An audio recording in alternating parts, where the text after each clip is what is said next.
दफा का जिक्र है एक छोटे से गांव में जो खूबसूरत माउंटेन और घने जंगल के दरमियान था। वहां एक छोटा लड़का रहता था जिसका नाम आरिश था। आरिश बहुत क्यूरियस और एडवेंचरस था, हमेशा अजीब और फैंटास्टिकल जगहों कई सपने देखता रहता। एक दिन गांव के किनारे की सैर करते हुए उसने एक रास्ता देखा जो उसने पहले कभी नहीं देखा था।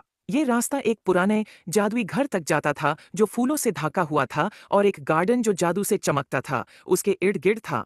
आरिश खूफ और जोश से घर की तरफ बढ़ता है। जैसे ही उसने दरवाजे का हैंडल छूने की कोशिश की, वो एक गर्म सुनहरी रोशनी से चमक उठा।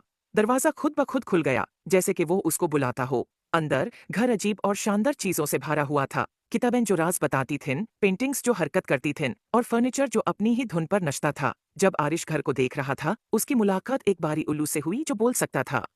उल्लू का नाम ओलिवर था। ओलिवर ने आरिश को समझाया कि ये घर जादू की एक दुनिया है, और ये किसी ऐसे शख्स का इंतजार कर रहा था जिसका दिल पाक होता कि उसके राज मालूम हो सकें। घर का अपना एक मैजिक था जो अपना जादू उन लोगों से शेयर करना चाहता था जो इसके लायक थे। ओलिवर ने आरिश को घर के अंदर घूमने में मदद की और उसे अद्भुत कमरे दिखाए। एक गार्डन जहां फूल मिलकर गाते थे, एक लाइब्रेरी जहां हर किताब एक अलग दुनिया का दरवाजा थी, और एक रसोई जहां मसाले और इंग्रेडिएंट्स खुद नाच कर खाना बनाते थे। हर कमरा एक नया राज था और आरिश ये देखकर बहुत खुश होया। लेकिन घर ने आरिश के लिए एक छोटा सा इम्तिहान भी रखा था।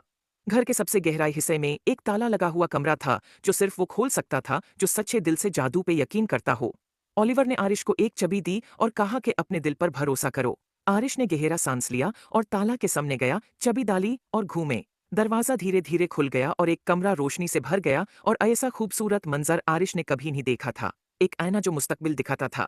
इसमें आरिश ने अपने आप को देखा जो बड़ा होकर अपने गांव का एक मेहरबान और अक्लमंद लीडर बन गया था, जो अपने गांव में खुशहाली लाता था। उसने महसूस किया कि असली जादू उसके अंदर ही था।